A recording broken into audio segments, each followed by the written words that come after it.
ध्यान दीजिए, आज हम लोग west Bengal board semester 1 class 11 Bihari के दोहे इसकी चर्चा करने जा रहे हैं। कविता आरंभ करने के पहले कवि परिचय में कुछ एक दो बातें जान लें। जैसे कवि बिहारी लाल ये हिंदी साहित्य के इतिहास में रीतिकालीन कवि माने जाते हैं। रीतिकाल एक ऐसा काल था हिंदी साहित्य के इतिहास का जिस काल में जितने भी कवि आए उन लोगों ने नारी के सुंदरता का वर्णन किया अपने पद में। और ऐसे कवि महाराजाओं और राजाओं के शरण में रहा करते थे। कभी कभी इन कवियों में यह गुण भी पाया जाता था कि ये लोग जिस राजा के शरण में रहते थे उनके वीरता का गुणगान भी अपनी कविता में करते थे। तो इन कवियों की कविताओं में जो रीतिकालीन कवि थे, बिहारी को भी लेकर बात हो रही है, इन कवियों की कविताओं में विशेषता यह थी कि इनकी कविता में कहीं श्रृंगार रस मिलेगा। रस होता है ना, जैसे दो चार रस का नाम लेता हूँ, श्रृंगार रस, वात्सल्य रस, विरह रस, ठीक है ना, वीर रस। रस क्या होता है? जैसे किसी कविता में किस सेंस की प्रधानता है, कौन सी बात की प्रधानता है, क्या उसमें वीरता की प्रधानता है या वात्सल्य का प्रधानता है। तो बिहारी के दोहे में तुमको नारी के श्रृंगार की प्रधानता मिलेगी। इनके गुरु आचार्य केशव दास थे। बिहारी जी का जन्म 1603 ईस्वी में हुआ था, मध्य प्रदेश के ग्वालियर में। और बिहारी की सबसे प्रमुख कविता का जो संग्रह है उसका नाम है बिहारी सतसई। ये सतसई जो कविता है ना, ये सतसई का मतलब होता है 700 दोहों का समाहार। ये द्विगु समास है। सत का मतलब 700, सतसई यानी 700 से भी ज़्यादा दोहे उसमें हैं। तो इनके मुख्य कविता संग्रह जो कि एक ही है माना जाता है, सतसई, बिहारी सतसई। और बिहारी के बारे में एक और बात है जो कि एमसीक्यू में आपसे आ सकता है क्वेश्चन में। गागर में सागर भरना इनका सबसे प्रमुख विशेषता है। गागर में सागर मतलब जैसे गागर होता है ना, छोटा मिट्टी का घड़ा, अब उसमें सागर भर दिया जाए, 10-20 लोटा नहीं बल्कि पूरा सागर। कहने का तात्पर्य यह है कि थोड़े से शब्दों में बहुत गंभीर विषय की चर्चा हो जाती है इनकी दोहे में, इनकी कविताओं में। कम से कम शब्दों में ज़्यादा से ज़्यादा बड़ी बात को समाहित किया जाता है। इसे कहते हैं गागर में सागर। ये उपाधि सिर्फ बिहारी को ही मिला है और किसी कवि को नहीं मिला है। तो इसलिए आप इसको दिमाग में रख लोगे, एमसीक्यू में आएगा तो तुरंत टिक कर देना। दूसरा, इनके बारे में ये दोहा काफ़ी ही प्रचलित है। इनके बारे में कहा जाता है, सतसैया के दोहरे ज्यों नाविक के तीर, देखन में छोटे लगें घाव करें गंभीर। देखो नीचे की तरफ दिया है ये दोहा। सतसैया के दोहरे, सतसैया मतलब कौन सा बताओ? बिहारी द्वारा रचित सतसई।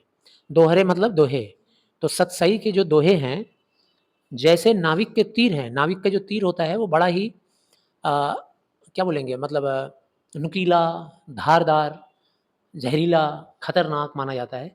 तो सतसई के जो दोहे हैं वो ऐसा माना जाता है कि नाविक के तीर के समान हैं। देखने में तो छोटे लगते हैं लेकिन जब किसी के ऊपर चोट करते हैं तो बहुत घाव गंभीर करते हैं। तो ये इनके दोहे के बारे में एक प्रचलित मुख्य बात है। दोहा किसे कहा जाता है?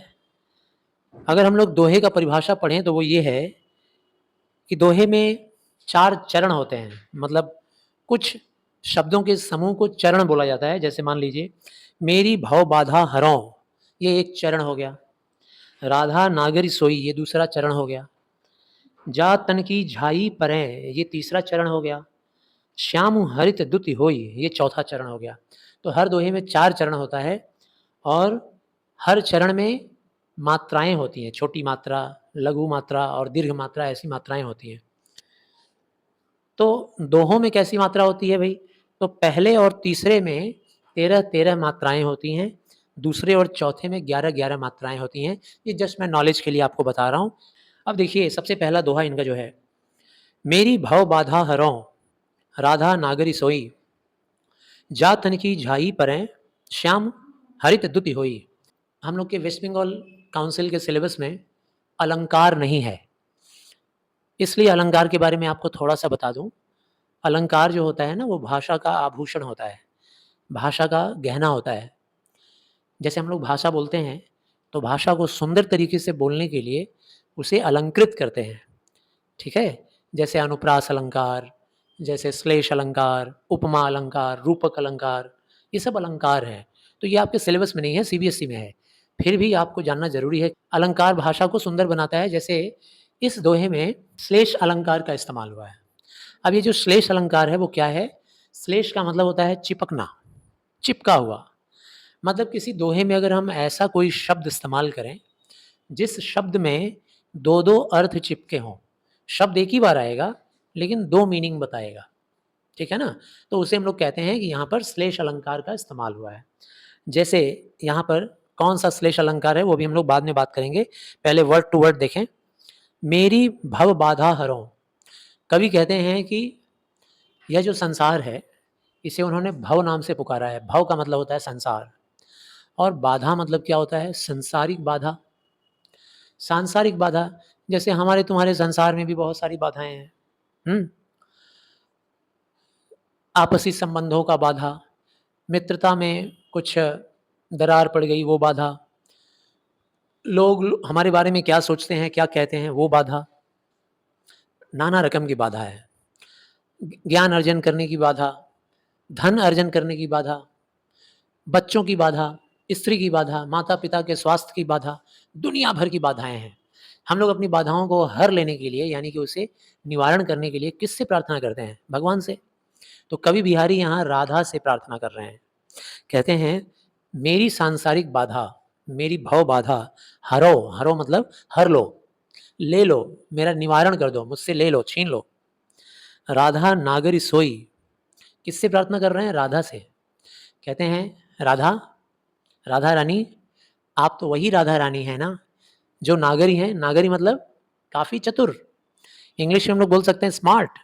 स्मार्ट क्यों है? क्योंकि वो लोगों के, अपने भक्तों के दुखों को हर लेती हैं बड़ी स्मार्टनेस से, बड़े चतुराई से, बहुत चतुराई से लोगों के दुख को हर लेती हैं। तो उनसे कहते हैं कि मेरी भव बाधा हरो, राधा नागरी सोई, जा तन की झाई परै, श्याम हरित दुति होई। उस राधा से प्रार्थना कर रहे हैं जिस राधा की छाया पड़ जाने से, झाई का मतलब क्या होता है? छाया, परछाई। तो जिसकी परछाई तक पड़ जाने से सिर्फ श्यामू, श्यामू मतलब श्री कृष्ण है, श्यामू। हरित, हरित मतलब क्या होता है? खिल जाना। अब हम तुमको कहेंगे कि तुम खिल जा रहे हो, तुम्हारे बेस्ट फ्रेंड को देख करके तुम खिल उठे, है ना? तो खिल उठे मतलब क्या हो जाएगा? हरे हरे भरे हो गए। हरे मतलब ये नहीं कि हरा पेंट हो गया तुम्हारा बॉडी में, मतलब चेहरे पे हरियाली आ गई, सुंदरता आ गया, चेहरा खिल उठा, आंखें चमक उठी, है ना? चेहरे पे मुस्कान आ गया, तो तुम हरे हो गए, हरे भरे हो गए। तो कहते हैं जिसकी तन की परछाई, तन मतलब शरीर, जिसके शरीर की परछाई मात्र पड़ जाने से श्याम हरे भरे हो जाते हैं तो काले लेकिन हरे भरे हो जाते हैं, सुंदर हो जाते हैं, खिल जाते हैं, तुरंत मुस्कुरा उठते हैं। ऐसी राधा रानी हमारे भव बाधा को हर लीजिए ना चतुराई से। श्याम हरित दुति होई। अब इसी में श्लेष अलंकार है। यहाँ श्याम हरित का मतलब क्या हो रहा है? जैसे श्याम वर्ण जो होता है ना, वो कालापन को संबोधित करता है, और कालापन का मतलब यहाँ पर है पाप, यहाँ पर है क्लेश, यहाँ पर है दुख। तो हमारे तुम्हारे जीवन में पाप है, दुख है, क्लेश है, वो काला है, वो श्यामू है। उसको हरा भरा बना दीजिए। कहने का मतलब जीवन से पाप, दुख, क्लेश के अंधकार को छीन लीजिए और वहाँ पर उजाला ला दीजिए। राधा रानी से प्रार्थना कर रहे हैं। तो उजाला ला दीजिए मतलब हरियाली ला दीजिए, जीवन का हमारा नैया पार कर दीजिए। तो ये हो गया उनका पहला दोहा। दूसरा देखिए, तो पर बारों उर्वशी, सुनि राधिके सुजान, तू मोहन के उर्वशी है, उर्वशी समान। अब देखो यहाँ पर भी एक अलंकार का इस्तेमाल हुआ है। इसी बहाने तुम लोग अलंकार सीख रहे हो सीबीएसई बोर्ड का। यहाँ अलंकार इस्तेमाल हुआ है यमक अलंकार। यमक अलंकार क्या होता है? जब एक ही शब्द एक बार से ज़्यादा बार आते हैं और अलग अलग मीनिंग के साथ आते हैं तो उसे हम लोग कहते हैं यमक अलंकार। ध्यान से सुन रहे हो? एक ही शब्द जब एक बार से ज़्यादा बार आते हैं और अलग अलग मीनिंग में आते हैं तो यमक अलंकार। अब यहाँ कविता का व्याख्यान करने के पहले, दोहे का व्याख्यान करने के पहले बता दूं, उर्वशी का यहाँ दो मीनिंग है। एक बार उर्वशी को अगर हम लोग तोड़ेंगे तो उर का मतलब होता है हृदय, क्या होता है? और बसी मतलब बस गई हो, हृदय में बस गई हो, हृदय में बसी हुई हो, दिल में बस गई हो। और दूसरी बार जब उर्वशी आया है तो उसका मतलब क्या हो रहा है? स्वर्ग की अप्सरा उर्वशी, नाम सुने होंगे? उर्वशी का नाम सुने हो? नहीं सुने हो तो सुन लो। यूँ समझ लीजिए कि स्वर्ग की वो कैटरीना कैफ है, स्वर्ग की ऐश्वर्या राय है ना? सारे देवता गण जितने लोग हैं सब मोहित रहते हैं उसके ऊपर, सब कभी न कभी उसको छिप कर देख ही लेता है उसकी सुंदरता को, सब प्रलोभन में रहता है उसकी सुंदरता से। उर्वशी ऐसी अप्सरा है। तो उस उर्वशी से तुलना किया गया है, किसका? राधा रानी का। तो कवि कहते हैं, तो पर बारों उर्वशी सुनी राधिके सुजान। राधिके यानी राधा रानी, सुजान का मतलब भी होता है चतुर, काफ़ी होशियार, काफ़ी स्मार्ट, ठीक है ना? तो कहते हैं, ऐ राधा रानी, जो कि आप बहुत ही चतुराई पूर्वक, बहुत ही कुशलता से अपने भक्तों का दुख हरती हैं, तो आपसे मेरा प्रार्थना है कि आप पर मैं तैयार हूँ वारने के लिए। वारो मतलब न्यौछावर करना, बलिदान दे देना। आपके ऊपर मैं बलिदान देने को तैयार हूँ। किसका? उर्वशी का। अगर मुझे मौका मिले कि मुझे एक तरफ उर्वशी मिल रही हो और एक तरफ राधा रानी की भक्ति मिल रही हो, तो राधा रानी की भक्ति के सामने मैं उर्वशी को पाने का सुख बलिदान कर दूंगा। नहीं चाहिए उर्वशी, ध्यान नहीं देंगे, राधा रानी का पैर पकड़ के लेट जाएंगे, ठीक है ना? अपने चरणों में जगह दे दो। तू मोहन के उर बसी, और तू तो खुद राधा रानी, तू मोहन के उर में बसी है। उर में मतलब हृदय में बसी है। उर मतलब हृदय, और बसी है मतलब दिल में बसी हो। वह उर्वशी समान, इसीलिए तुम खुद स्वयं उर्वशी के समान हो। किस उर्वशी के समान? स्वर्ग की अप्सरा, उस उर्वशी के समान हो। तीसरा, नहीं परागु नहीं मधुर मधु, नहीं विकासु यही काल, अल कली ही सौ बाध्यो, आ गए कौन हवाल। अब देखिए, ये जो दोहा है, मैंने कहा था ना कि महाराजा जय सिंह के आश्रय में रहते थे बिहारी, तो उनके लिए भी कविताएं लिखते थे, जिससे उनका भला हो सके और उनका खूब प्रशंसा कर सकें। ये जो दोहा है, ये महाराजा जय सिंह के भलाई के लिए लिखा गया पंक्ति है, दोहा है।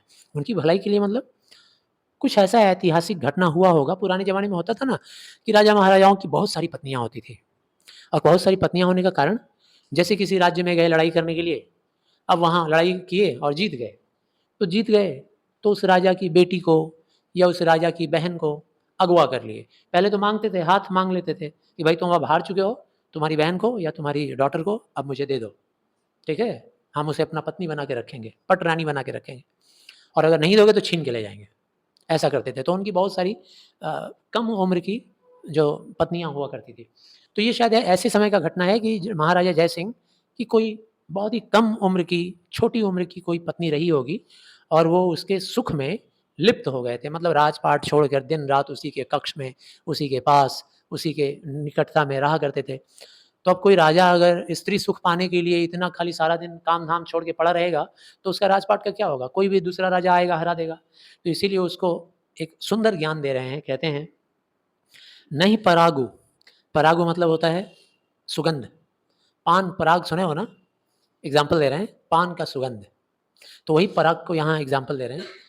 नहीं परागु नहीं मधुर मधु, तुम्हारी उस स्त्री में, उस छोटी उम्र की लड़की या स्त्री में ना तो कोई सुगंध है, और ना ही उसके अंदर मधुर मधु है, ना ही उसके अंदर कोई मिठास है। कहने का मतलब है कि स्त्रियां कब खूबसूरत हो जाती हैं, अपने पूरे यौवन में आती हैं, जब वो आफ्टर 20 होती हैं। 20 से 30 के बीच जो महिलाएं होती हैं, वो अपने जीवन काल में सबसे सुंदर होती हैं, विवाहिता होने के लायक होती हैं। तो यहाँ उसको सावधान कर रहे हैं कवि। कहते हैं कि तुम्हारी उस स्त्री में ना तो परागु है, और ना ही मधुर मधु है, मिठास है, न ही विकास हो यही काल, और ना ही उसके शरीर का विकास हुआ है। उसके शरीर का विकास भी नहीं हुआ है। अली, अली मतलब भंवरा, और तुम भंवरे की तरह से दिन रात उस फूल पर मंडरा रहे हो। अली कली, कली मतलब क्या होता है? फूल बनने के पहले का जो स्टेज होता है, क्या होता है? कली होता है। तो यहाँ किसको कली बोला गया है? कम उम्र की लड़की को। तो कह रहे हैं कि वह जो है कली है, और तुम अली की तरह, अली मतलब भंवरे की तरह, भंवरा जानते हो ना, फूलों पे मंडराता है, तुम भंवरे की तरह उसके ऊपर मंडरा रहे हो। बंध्यो, बंध्यो मतलब उसी पर बंध गए हो, भंवरे की तरफ बंध गए हो। आगे कौन हवाल? अगर यही हाल रहा तो आगे तुम्हारा क्या हाल होगा? आगे तुम्हारे राजपाट का क्या हाल होगा? पत्रा ही तिथि पाइये, वा घर के चौपास, नित प्रति पुण्य ही रहे, आनन ओप उजास। अब इस दोहे में बिहारी लाल जी किसी नायिका की सुंदरता का चर्चा कर रहे हैं, किसी नायिका की सुंदरता का बखान कर रहे हैं। हो सकता है उन्हीं की नायिका हो। नायिका मतलब कोई ऐसी स्त्री जिसका कोई प्रेमी है, वो प्रेमी अपनी उस नायिका के बारे में क्या कह रहा है जानते हो? कहता है कि तुम्हारे चेहरे में इतना उजाला है, इतना ग्लैमर है, इतनी सुंदर हो तुम कि तुम्हारी वजह से हर दिन पूनम की चांद की तरह रोशनी नजर आती है। आस-पास चारों तरफ इतनी रोशनी नजर आती है कि सब लोग कंफ्यूज्ड हैं, हम भी कंफ्यूज्ड हैं कि भाई अमावस्या कब आ रहा है और पूनम की रात कब आ रही है। अब इस बात का पता लगाने के लिए तो पंचांग निकालना पड़ेगा, पत्रा निकालना पड़ेगा पंडित जी लोगों को, क्योंकि पत्रे से पता चलेगा कि अमावस्या कब आया और पूनम का रात कब आया। पूनम जानते हो ना, पूर्णिमा, पूर्णिमा की रात खूब रोशनी रहती है चांद का, ठीक है ना, और अमावस्या में काला अंधेरा। तो यहाँ पे एक वर्ड लिखा हुआ है पुण्योई। पुण्योई का मतलब पुण्यवासी की रात, पूर्णिमा की रात। नित्य प्रति, नित्य प्रति का मतलब हर दिन, हर दिन पूर्णिमा की रात। आनन मतलब क्या होता है? चेहरा। कभी तुम लोगों ने नाम सुना होगा दशानन, जिसके 10 चेहरे थे रावण। ओप उजास, ओप का मतलब क्या होता है? चमक, और उजास का मतलब क्या होता है? उजाला, उजला चमक। तो ये मैंने मीनिंग बता दिया। अब सबसे ऊपर वाले लाइन में है पत्रा। पत्रा मतलब पांचांग, पंडित जी लोगों के पास होता है। जितने हिंदू धर्म के लोग हैं सब जानते हैं पंडित जी लोगों के पास पत्रा होता है, पंचांग होता है। तो कवि कह रहे हैं पत्रा ही तिथि पाइए, पत्रा में ही सिर्फ तिथि का पता चल पाएगा, अमावस्या और पूर्णिमा। ऐसे तो पता चलेगा ही नहीं। कोलकाता में पता चलता है क्या कब अमावस्या आया कब पूर्णिमा? रोज तो हेलोजन जल रहा है रास्ता में। तो पता लगाना पड़ेगा तो पंडित बुलाना पड़ेगा। तो वही हाल है इस नायक का, जो अपनी नायिका की खूबसूरती का बखान करते हुए कह रहा है कि ओह इतनी खूबसूरत हो तुम, और तुम्हारे चेहरे से इतना उजाला आता है, इतनी चमक है तुम्हारे चेहरे पे कि हर दिन पूर्णिमा सी रात नजर आती है, उजली उजली सी रात। आनन ओप उजास, आनन मतलब तुम्हारा चेहरा, ओप यानी चेहरे की चमक, उजास यानी एकदम उजला है। पत्र ही तिथि पाइए वा घर के चहुपास, चहु मतलब होता है चारों, चारों साइड, चारों पास, चारों दिशाओं में रोशनी ही रोशनी हर दिन। समझ में आ गया? यह अनुरागी चित्त की गति समझे नहीं कोई, ज्यों ज्यों बूढ़े श्याम रंग त्यों त्यों उज्जवल होई। अब यहाँ कवि बिहारी अपनी भक्ति भावना को प्रदर्शित कर रहे हैं कृष्ण के प्रति। कहते हैं या अनुरागी चित्त की, चित्त मतलब क्या होता है? मन। अनुरागी मतलब प्रेमी। मेरा मन प्रेमी है। किसके प्रेम में दीवाना है? श्री कृष्ण के। श्री कृष्ण के प्रेम में दीवाना यह मन गति समझ है नहीं कोई, इसकी गति को कोई नहीं समझ सकता। मेरा दिल की गति को, इसके भावना को, इसकी दशा को कोई समझ नहीं सकता। ज्यों ज्यों बूढ़े श्याम रंग, क्यों नहीं समझ सकता भाई? जब हम लोग किसी काले रंग में किसी चीज को डुबाते हैं और बाहर निकालते हैं तो वह काला हो जाता है। रास्ते में बनाने वाला ये जो आलकातरा होता है, पीच काला वाला, मान लो ड्रम में रखा हो और हम लोग कूद के उसमें डुबकी मार लें तो बाहर निकलेंगे तो कैसे दिखेंगे, है ना? कल्पना करो। लेकिन यहाँ अलग बात है, यहाँ उल्टा हो रहा है। ज्यों ज्यों बूढ़े, बूढ़े नहीं सॉरी, ज्यों ज्यों बूढ़े श्याम रंग, जैसे जैसे मैं इस श्याम के रंग में डूबते जा रहा हूँ, श्याम मतलब श्री कृष्ण के रंग में डूब रहा हूँ। कहते हैं ना, रंग दे तू मोहे, नहीं यहाँ कलुआ, ठीक है ना? तो अगर मुझे अपने श्याम, अपने रंग में तुम रंगते जाओ तो भाई उनके रंग में रंगेंगे तो हम भी काला होंगे ना। लेकिन नहीं, यहाँ उल्टा हो रहा है। ज्यों ज्यों बूढ़े श्याम रंग त्यों त्यों उज्जवल होई, जितना डूब रहा हूँ उनके रंग में उतना उजला होते जा रहा हूँ। यहाँ उजला होने का तात्पर्य ये नहीं है कि मैं गोरा होते जा रहा हूँ। उजला का मतलब मेरे मन में ज्ञान का प्रकाश, प्रेम का प्रकाश, मेरे जीवन का अंधकार खत्म होते जा रहा है। मैं जीवन में आगे बढ़ते जा रहा हूँ, सफलता की ओर जा रहा हूँ। आशा करते हैं समझ में आया। अब आगे बढ़ते हैं। मोहन मूरत श्याम की अति अद्भुत गति जोई, बसत सुचिर अंतर तव प्रतिबिंबित जग होई। अब यहाँ श्री कृष्ण की मूरत यानी कि श्याम की चेहरे की माया की बात हो रही है, मतलब उनके चेहरे की सुंदरता, मोहिनी सूरत के बारे में बात हो रही है। कृष्ण की मोहिनी सूरत, बचपन से लेकर जवानी तक उनकी सुंदरता का ही तो बखान है सारे कवियों की कविताओं में, पद में। कहते हैं मोहन मूरत श्याम की, यहाँ मोहन का मतलब श्री कृष्ण नहीं है, मोहन मतलब मोह लेने वाली। उनके चेहरे की तरफ अगर एक बार कोई गोपी देख लेती थी तो उसके बाद चेहरा हटा नहीं पाती थी। चेहरे पर टिक जाता था नजर। मोहन, मोह लेने वाला। मूरत श्याम की, मूरत मतलब उनका चेहरा, उनकी मूर्ति, श्याम की मूर्ति यानी श्याम, श्याम का चेहरा। अति अद्भुत गति जोई, उसको देखने के बाद, किसको देखने के बाद? मन को मोह लेने वाली उस सूरत को, सांवली सूरत को देखने के बाद क्या दशा होती है मन की। बसत सुचिर अंतर तौ प्रतिबिंबित जग होई, बसता तो है वो अंदर में, है ना। जब हम किसी रूप को देखते हैं तो वो हमारे आंखों में बसता है अंदर, वो हमारे मन में बस जाता है अंदर दिमाग में, वो हमारे दिल में बस जाता है अंदर, अंदर रहता है। लेकिन होता क्या है? होता ये है कि प्रतिबिंबित होता है बाहर, उसका रिफ्लेक्शन बाहर होता है। जब किसी व्यक्ति को किसी नारी से, किसी से प्रेम होता है तो उसका सूरत तो अंदर बसता है, दिल में, आंखों में, दिमाग में, लेकिन चारों तरफ प्रतिबिंबित होता है। सबको समझ में आ जाता है कि ये प्रेम में है। उल्टी सीधी हरकतें करता है, अजीब सी बातें करता है, तो वो उसका प्रेमी लक्षण चारों तरफ नजर आने लगता है। ऐसे ही कवि बिहारी बिहारी कहना चाह रहे हैं कि मैं श्री कृष्ण की भक्ति में लीन हो गया हूँ और इस तरह से उनकी मोहिनी सूरत मेरे अंदर बस गई है कि चारों तरफ उसका प्रतिबिंब नजर आ रहा है, उसका रिफ्लेक्शन नजर आ रहा है चारों तरफ। तऊ प्रतिबिंबित जग होई, जग मतलब संसार में, प्रतिबिंबित मतलब रिफ्लेक्टेड, चारों तरफ रिफ्लेक्टेड हो रहा है। समझ में आया? ये लाइन समझ में आया ना? बसत सु चिर अंतर, बसतु मतलब बसता है, सु मतलब वह चेहरा, चिर अंतर, चिर अंतर मतलब मन के अंदर, अंतर मतलब मन के अंदर। अब आगे, दृग उर्झत टूटत कुटुम जुरत चतुर चिर प्रीति, परति गांठ दुर्जन हिये दई नई यह रीति। देखो, किसी भी चीज के टूटने का, बिखरने का, जुड़ने का थ्योरी क्या होता है? थ्योरी ये होता है कि जब कोई चीज टूटता है तो टूटे हुए चीज को फिर जोड़ा जाता है। जैसे कोई सूता, कोई डोर की बात ले लो, तो जब कोई गोटा एक डोरा है वो टूट जाता है तो उसको जोड़ा जाता है। जब जोड़ते हैं तो गांठ बंध जाती है ना। गांठ पड़ना ये बुरी बात है। जैसे अगर आप पतंग उड़ाते हो और आपके डोरी में गांठ पड़ गई तो आपकी पतंग कट जाएगी, कमज़ोर हो जाएगा वो। दोस्ती के रिलेशनशिप में अगर गांठ पड़ गया तो दोस्ती हमेशा टूटी टूटी समझ के रखो, गांठ पड़ना बुरी बात है। तो हर टूटी हुई चीज़ जुड़ती है और जुड़ती है तो गांठ पड़ जाती है, और जो चीज़ पे गांठ पड़ जाती है वो कमज़ोर और बुरी हो जाती है। तो यहाँ पर बात हो रही है ये प्रेम की एक नई रीति की बात हो रही है।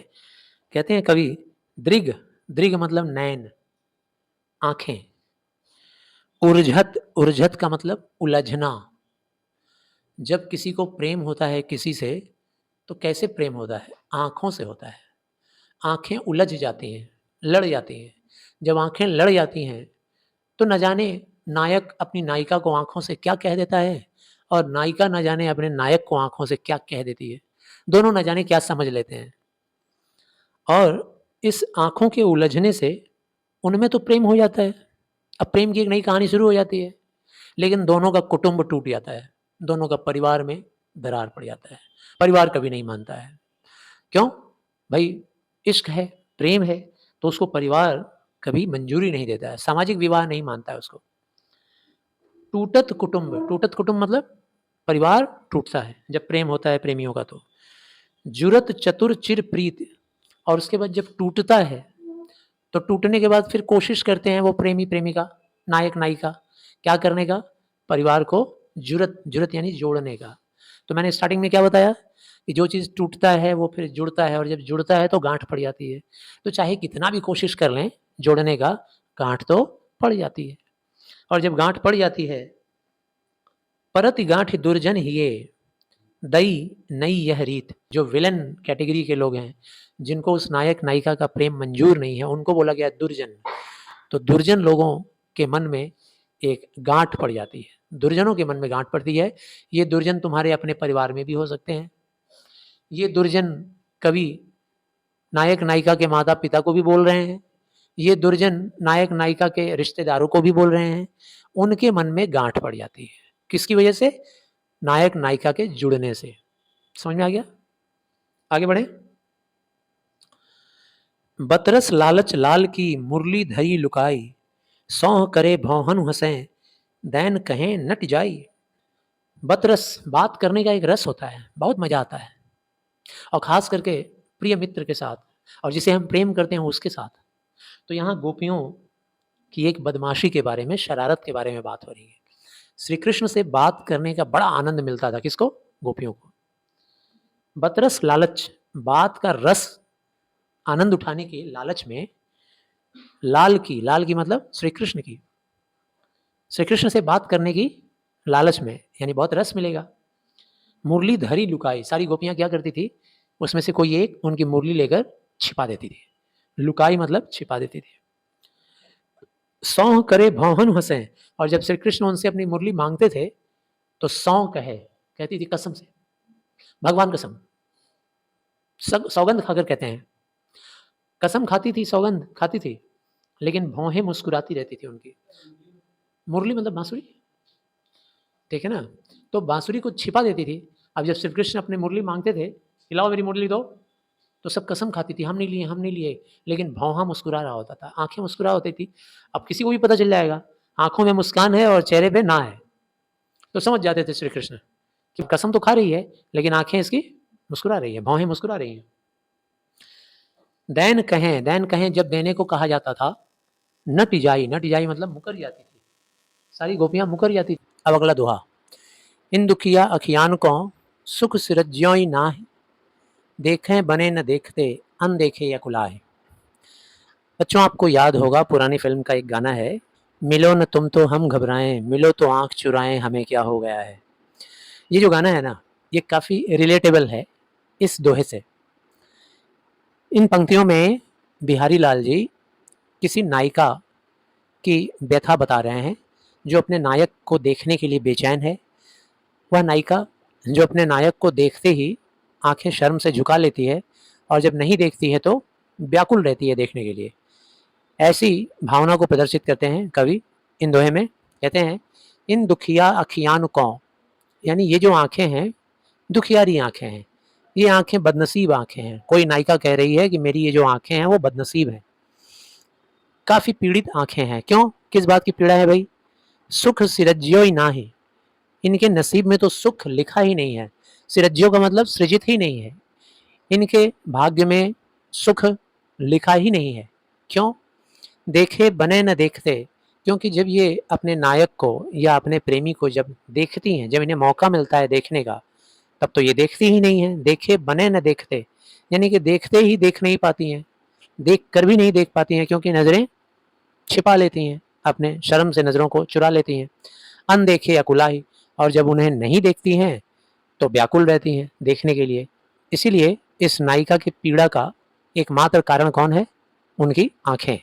आंखें ही बदनसीब हैं, उनके भाग्य में सुख तो लिखा ही नहीं है। अब अगला और आखिरी दोहा। आखिरी दोहे में मैं बताना चाहूँगा कि ये दोहा फिर से श्लेष अलंकार का एक बहुत ही खूबसूरत उदाहरण है। श्लेष अलंकार, जिसके बारे में मैं पहले बता चुका हूँ। श्लेष अलंकार वह अलंकार होता है जिसमें एक ही शब्द के दो अर्थ छिपे रहते हैं।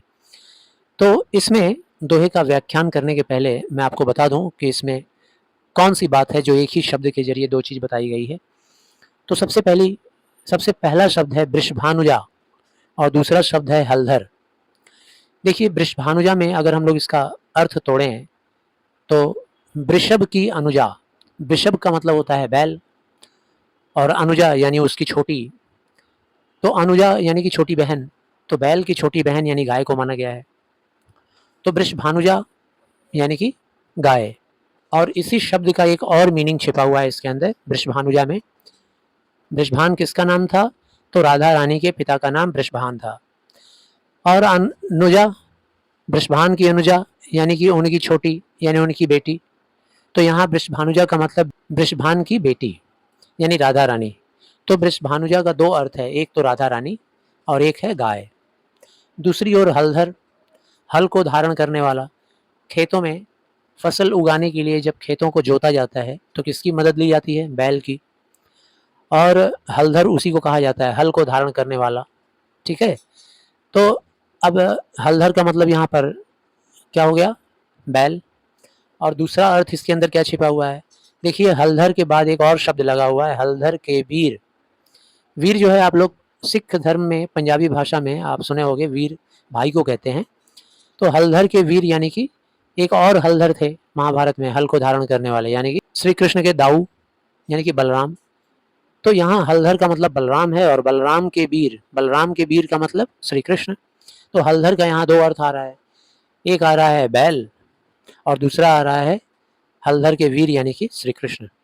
तो संसार में दो जोड़ियाँ विख्यात हैं, काफ़ी प्रचलित हैं, काफ़ी विशेष हैं, प्रमुख हैं, जो जन्म जन्मांतर तक वो जोड़ी चलती ही रहेगी, चलती ही आ रही है, न जाने कब से। चिरजीवी जोड़ी, चिरजीवी यानी कि अनंत काल तक जीवित रहने वाली, चिरजीवी अनंत काल तक जीवित रहने वाली जोड़ी, जोड़ी यानी कि जोड़ी। कौन सी वो अनंत काल तक रहने वाली दो जोड़ियां हैं? जुड़े क्यों न स्नेह गंभीर, क्यों ना आखिर ये जोड़ी इतना ज़्यादा जुड़ा रहता है आपस में, तब इन दोनों जोड़ियों का आपस में जो तालमेल है वो क्यों ना इतना गहरा हो। क्यों क्यों ना गहरा हो भाई? क्योंकि दोनों में ही गंभीर स्नेह है, बहुत ही गहराई से स्नेह है दोनों में, प्रेम है दोनों में। को घटी ए वृषभानुजा, एक तो है गाय, वे हलधर के वीर, और दूसरा है बैल। हलधर यानी कि बैल। तो एक तो है गाय और दूसरा है बैल। तो गाय और बैल की जोड़ी चिरकाल से चलती चली आ रही है, और इसी का श्लेष अलंकार होने के नाते एक दूसरा अर्थ भी है कि ए वृषभानुजा, यानी कि एक तरफ तो है राधा रानी, वृषभान की पुत्री राधा, और दूसरी तरफ हलधर के वीर यानी कि बलराम के वीर, बलराम के भाई यानी श्री कृष्ण। तो राधा और श्री कृष्ण, इन दोनों के अगाध प्रेम के वजह से, इन दोनों के बीच अथाह स्नेह, अथाह प्रेम की वजह से यह जोड़ी भी चिरजीवी जोड़ी है, क्योंकि इनमें गंभीर स्नेह है। तो आशा करते हैं आपको बिहारी के दोहे वेस्ट बंगाल बोर्ड सेमेस्टर 1 के सारे दोहे समझ में आ गए होंगे। धन्यवाद।